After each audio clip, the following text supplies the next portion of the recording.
es el futuro. El futuro está allá.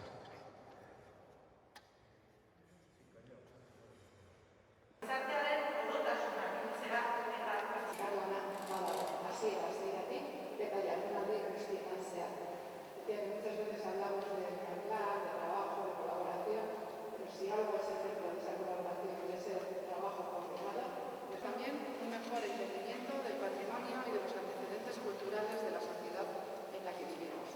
Para ello son cerca de un centenar de asociaciones culturales y vecinales, entidades sociales, ayuntamientos, museos, oficinas de turismo, centros de interpretación de la naturaleza, del patrimonio, quienes nos van a ayudar a acercar el patrimonio, como dirán, aunquera de una manera coordinada, convirtiendo este proyecto de difusión del patrimonio en un vínculo importante de reflexión y de debate, y en un lugar común de encuentro.